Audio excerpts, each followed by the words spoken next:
Okay, so the materials you need for this project are very simple. You need some 0.8 bare copper colour copper wire, or just some 0.8 gauge wire. I've got a cabochon here in quite a nice quirky size, and some bare copper sheet. This is in the gauge 8mm, so it gives a real nice strong setting for your gemstone. Okay, so the tools that you're going to need for the actual sort of wire working side of things will be your simple flush cutters, some chain nose pliers and some round nose pliers. Okay, so to cut the metal sheet itself, there are a couple of options. You've got your tin snips, you've got some curved shear pliers, and then of course you have your piercing and jewellery saw here. So whichever one you choose is up to you. It does depend on what kind of shape you're intending to cut out. The tin snips tend to be more for your straight lines. So if you were cutting a ring band, say, or you were cutting a bangle, then I would tend to lean towards these. For something like the shape that we're going to be doing, I would use either the cutters or the jewellery saw itself. It's up to you. Because this is going to be quite a plain shape, you will be able to achieve that shape with these cutters here. But if you want a nice clean precise shape, then of course you can use the saw as well. I'm going to go ahead just for easiness and use the cutters. Other optional tools are of course your steel plate and your jewellery hammer. These will be used for texturing the piece if you wanted to. Okay, so we're going to go ahead and plan the setting for this cabochon. Now, I will apologise, the sheet itself is very shiny, highly polished and very reflective, so I do apologise for that. But basically what I've done is I've gone ahead, I've placed the cabochon on, I've done a rough outline around it. I didn't want to go too close to the gemstone because I didn't want to get pen on the actual gemstone itself, and then I've just drawn a very rough outline of the kind of backing that I'm going to want, and of course the size. Now another way of doing this is of course taking a piece of plain paper, using a nice soluble glue, just attaching that to your sheet, either printing off a design that you would like, either printing a copyright free design if you wanted to be able to cut or saw the shape out, or of course to use freehand drawing if you wanted to. But just for easiness, I've just gone ahead, and because this is quite a nice simple shape that we're going to be doing, I have just drawn it straight onto the metal sheet. But as I said, there are options available. Okay, so I am just going to go ahead and use these tin snips just to cut that shape out a little bit and reduce the amount of metal I have to work around. So I've just gone ahead, and this is what I was saying about getting that straight line with the tin snips. I'm just going to line that up.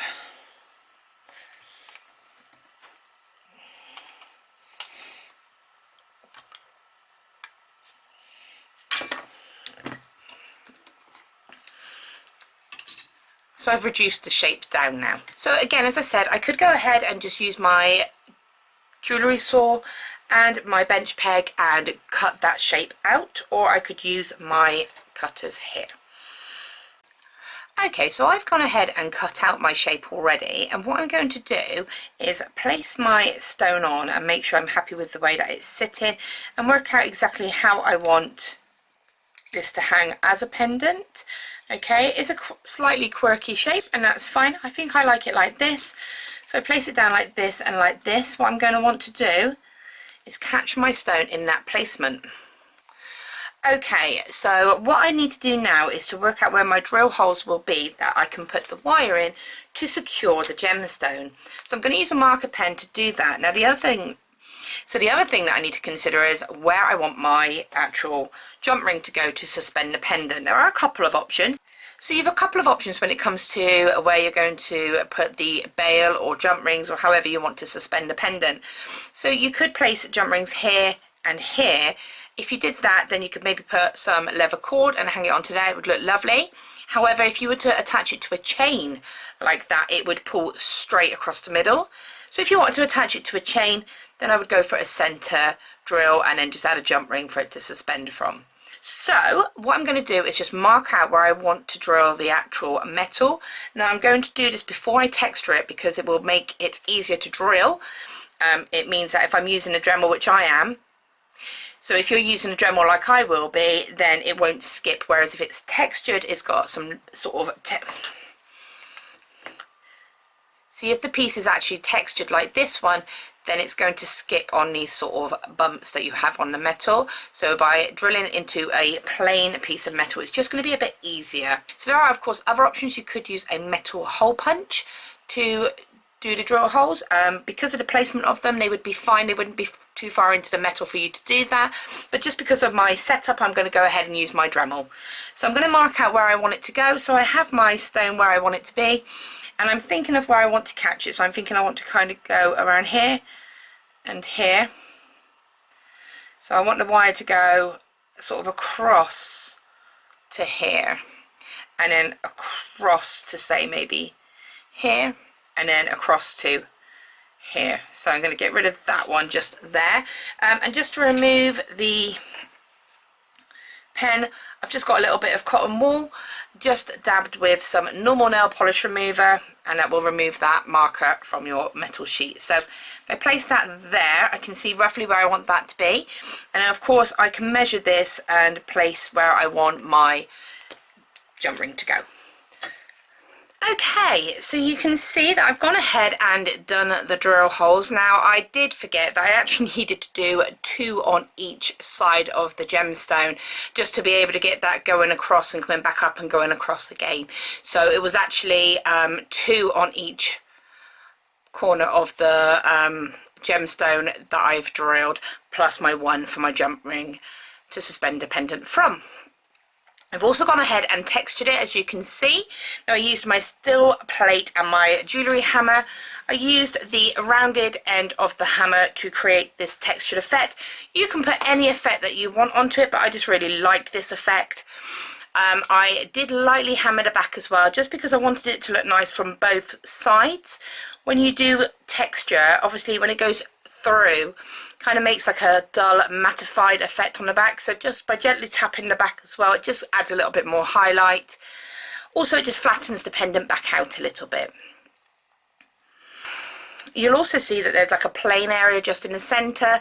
Because the gemstone is going to be going over that section, I didn't see the need to hammer it. You can if you want to. There just isn't much need to do so.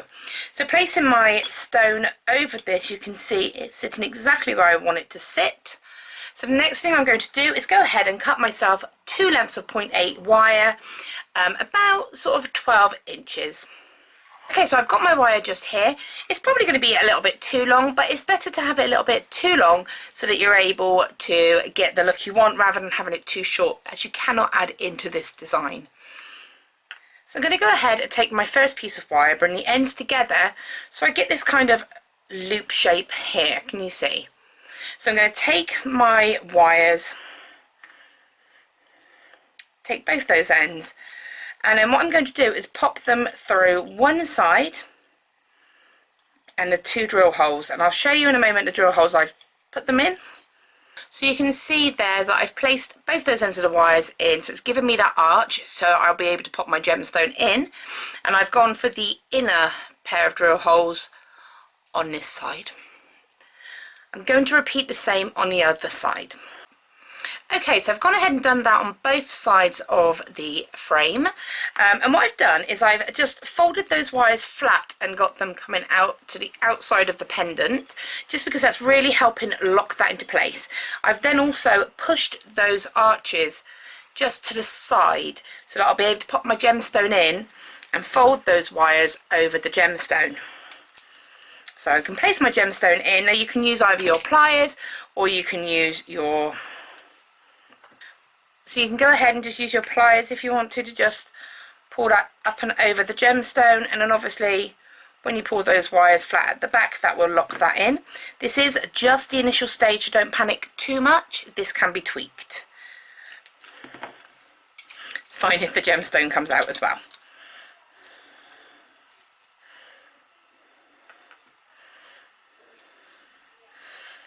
So there we go.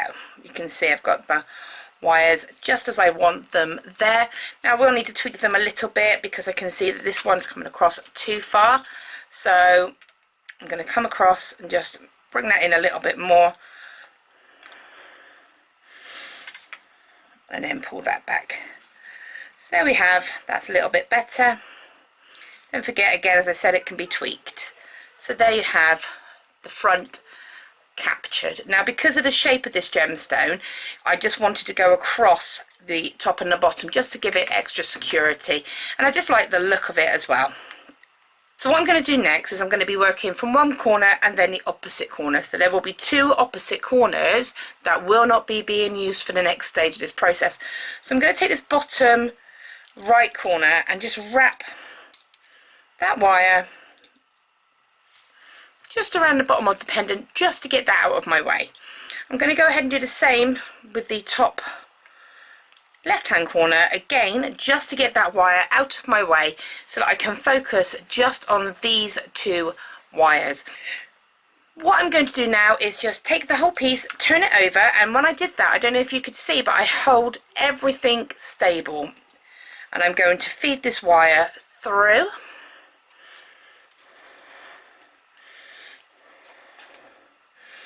And just pull that nice and tight so it's flat. Now you will need to check the front, because sometimes, as you can see just there, it's lifted a little bit, so you will have to take a little bit of time. Well, actually that will be fine with the gemstone, so have a little look. Now if you felt you wanted to tweak that, what you would do is just kind of straighten this wire out here, almost push it back a little bit, and you're just going to want to come in and just kind of, so I've just kind of fed that wire through with my pliers from the front. You can see it's kind of looped out across the back, and then just try and encourage that to go to the front. Okay, and that will give you a nice smooth finish. Turn the whole piece over and do the same on the opposite corner. So again, we're coming up and through. Keep it nice and controlled as much as you can. Keep all that as stable as you can. And then when I get to this part here, I'm just going to try and control that so it really goes around nice and smooth.